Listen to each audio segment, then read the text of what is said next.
నమస్తే, నేను మీ Gopi. Welcome back to our channel. ఈరోజు మనతో వచ్చరికి సీనియర్ జర్నలిస్ట్ జగదేవ్ గారు ఉన్నారు. సార్ నమస్తే. సార్ నమస్తే. సార్, జయశంకర్ భూపాలపల్లికి చెందిన జిల్లాలో చెందిన ఒక ఎస్ఐకి, అదేవిధంగా అక్కడే ఆ స్టేషన్లో పనిచేసే ఒక లేడీ కానిస్టేబుల్కి ఆ ఎస్ఐ లైంగికంగా ఆమెను వేధిస్తూ బెదిరిస్తూ ఆ నోట్లో గన్ను పెట్టి నాతో లైంగికంగా నువ్వు పాల్గొనాలని ఆ లేడీ కానిస్టేబుల్ అయితే బాగా బెదిరించడం జరిగింది.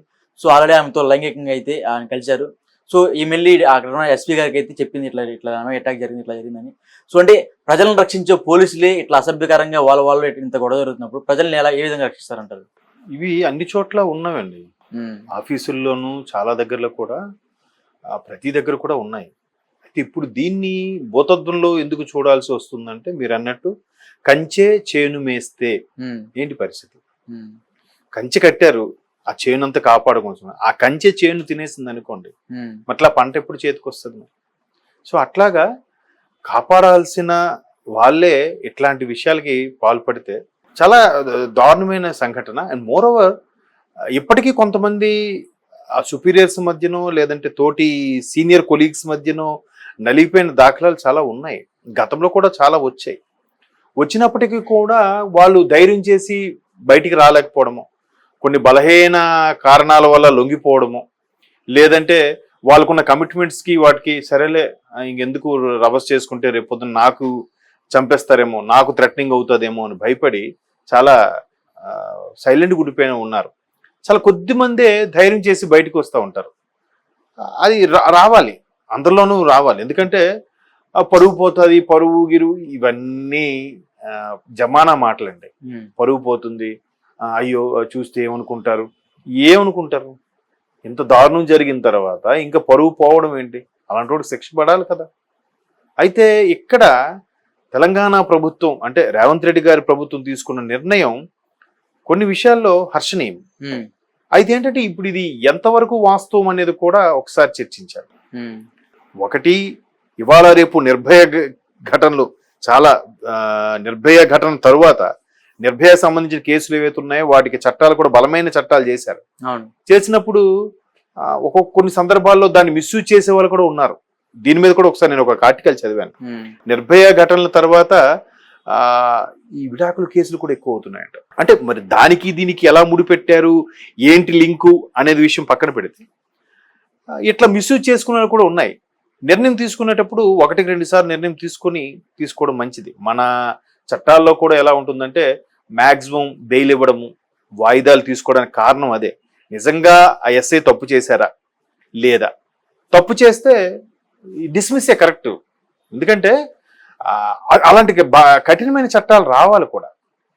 ఇప్పుడు ఎలా అంటే కొన్ని దుబాయ్ లాంటి కంట్రీస్లో నేరం చేసేవాడికి చాలా దారుణమైన శిక్షలు ఉంటాయి. దొంగతనం చేస్తే చేయి తీసేయడం, ఏవైనా ప్రూవ్ అయితే కాల్ తీసేయడం, ఇట్లాంటివి కూడా జరుగుతుంటాయి. అలాగా మరీ అంత కఠినంగా పెట్టకపోయినా మనిషికి భయం అనేది కలిగించాలి. అంటే సీఎం రేవంత్ రెడ్డి గారు చెప్పారు, అతన్ని వెంటనే సర్వీస్ నుంచి తీసేసిందని చెప్పారు. సో అది ఎలా చూసుకోవచ్చు మనం? అదే చెప్తున్నాను కదా, సర్వీస్ నుంచి తీసేయడం అనేది మంచి నిర్ణయం. ఒకవేళ తప్పో ఉప్పో విషయం పక్కన పెడితే ఇది నేరారోపణ అయిన తర్వాత కదా నేను తీసుకున్నారు, ఛార్జ్ షీట్ దాఖలు చేసి.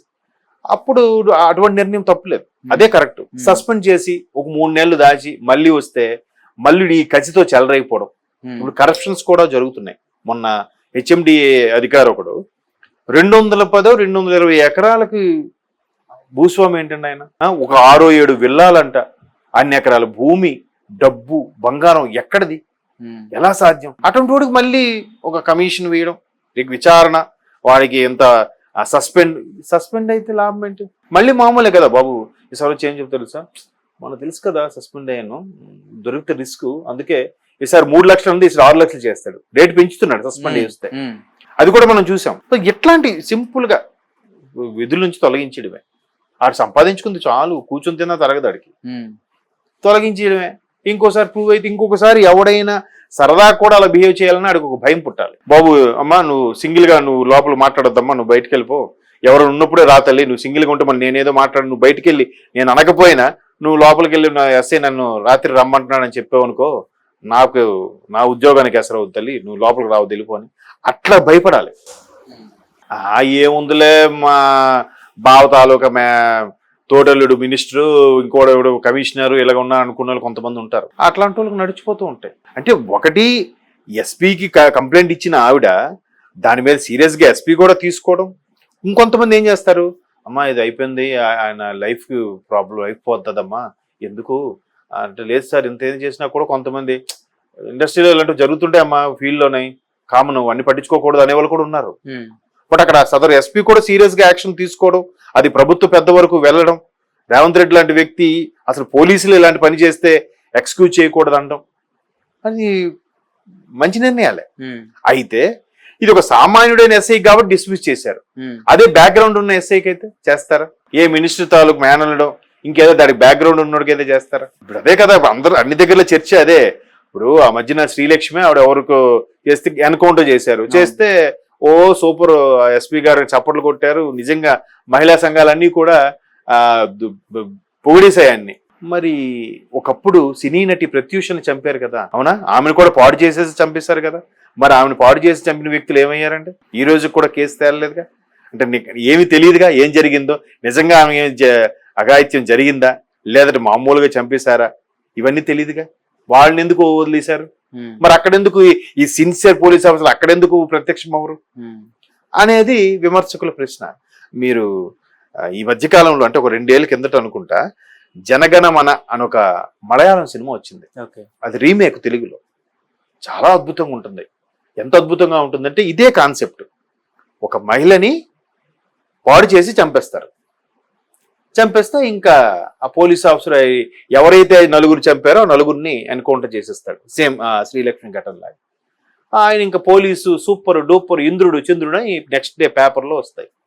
ఆయన ఇంకా కేసు వేస్తారు. అదే ఇంకా పోలీస్కి ఎట్లా చేయడం కరెక్ట్ కాదు, మానవ హక్కుల సంఘం ఎలాగ ఉంటుందిగా, మీరు ఎక్స్ప్లెనేషన్ ఇవ్వాలి అంటే మొత్తానికి ఆయన తరపు లాయర్లు లేదు పోలీసులు ఉండాలి, భయం లేకుండా పోతుంది అని వాదించి ఆయనకి ఓకే అనుకున్న టైంకి ఒక కుంటుతూ ఒక లాయర్ వచ్చి అబ్జెక్షన్ మై లార్డ్ అని వస్తాడు. ఏంటి మీరు ఎలా నిర్ధారించారు అంటే మీడియాలో వచ్చింది. ఇంకా ఒక్కొక్కటి లాగుతాడు. అంటే ఒక మహిళని చంపేశారనగానే వెంటనే వాడు చేసి చంపేశారన్నట్టు మీడియా ఒకటి రాస్తాడు. మీకు ఆ ఇన్ఫర్మేషన్ ఇచ్చింది ఎవరు? ఆ మీడియా చీఫ్ ఎడిటర్ పిలవండి. మళ్ళీ మొత్తం తవ్విదీస్తారు. ఇంకా ఆ చనిపోయిన పిల్ల తాలూకా తల్లి అక్కజెల్లెలు తిట్టుకుంటారనమాట. ఈ లాయర్ ఎవడు చనిపోయిన వాళ్ళు సపోర్ట్ గా మాట్లాడుతున్నాడు అని చెప్పి వీడిని తిట్టుకుంటారు. వీడి మీద ధర్నా చేస్తారు, వీడి ముఖాన ప్యాడేసి కొడతారు. అన్ని జరుగుతాయి. అయినా ఈ లాయర్ భయపడ్డాడు. మొత్తం వెలికి తీస్తే అసలు ఆ 9కి ఆవిడ తీసుకెళ్ళి దహన పరిచేస్తుంటే ఒక జర్నలిస్ట్ చూస్తాడు. దాన్ని చూసి ఆవిడ కథగా అల్లుతాడు. అంటే 9 వచ్చి ఆ అమ్మాయిని పాడు చేసేసి చంపేసి సాక్షి ఉండకూడదని కాల్ చేశారు అన్నట్టుగా ఈ చూసిన ప్రత్యక్ష సాక్షి స్క్రిప్ట్ రాసేస్తాడు. వాస్తవం అది కాదు. ఇంకోటి ఏంటంటే ఆ 9కి డ్రైవింగ్ రాదు. మరి అక్కడికి కారులో వచ్చింది ఎవరు అంటే లోపల ఇంకెవడో ఉన్నాడు. ఇట్లా చాలా ఆ కథనం చాలా ఇంట్రెస్టింగ్ ఉంటుంది. అంటే ఇట్లాంటి నిర్భయ సంబంధించిన ఘటనే. వాళ్ళకి ఏ బ్యాక్గ్రౌండ్ లేని వాళ్ళు కాబట్టి వాళ్ళని కాల్చిపడేశారే. ఒకవేళ బ్యాక్గ్రౌండ్ వాళ్ళ పరిస్థితి ఏంటి, ఆ కేసు ఎంతవరకు కొలిక్కొచ్చింది, దానికి ఏమైనా చర్యలు తీసుకున్నారా, ఇదే మీరేమైనా తీర్పు ఇచ్చారా దాని గురించి జడ్జికి కూడా ప్రశ్నిస్తాడు. అద్భుతం కదా.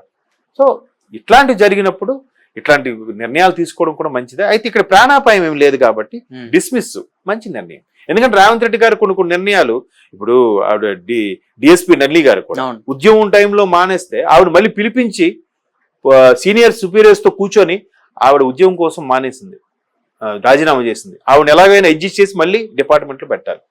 అలా ఎవరు చెప్తారా? ఆవిడ వచ్చి మళ్ళీ కలిసి సార్ మీరు వచ్చారు చూడండి అని చెప్పి అర్జీ పెట్టుకుని 4 సార్లు తిరిగితే అది మరి తెలంగాణ బంగారు తెలంగాణ అన్నారు కదా ప్రభుత్వం 10 ఏళ్ళు. ఆ 10 ఏళ్ళు నల్లి ఒక్కసారి కూడా గుర్తు రాలేదా వీళ్ళకి? అది కదా మంచి డెసిషన్. సో అట్లాంటివి ఇప్పుడు ఈ డిస్మిస్ లాంటివి నిర్ణయాలు తీసుకున్నప్పుడు ఖచ్చితంగా కొన్ని రకాల హర్షణీయ ఘటనలే. ఇప్పుడు ఒకళ్ళు నిజంగా తప్పు చేశారు లేదో పక్కన పెట్టినా ఆయన పేక తీసేసి శిక్ష వేయలేదు కదా, జస్ట్ జాబ్ తీసేశారు. ఎన్ని పక్కా ప్రూఫ్స్ లేకపోతే జాబ్ సింపుల్ గా డిస్మిస్ చేశానని ఆర్డర్స్ ఇస్తారు చెప్పండి. డిస్మిస్ చేశాక ఇప్పుడు అధికారంలో ఉన్న ఎస్ఐకి అయితే కొంత మర్యాదలను చేస్తారు, డిస్మిస్ చేస్తే సాధారణ పౌరులు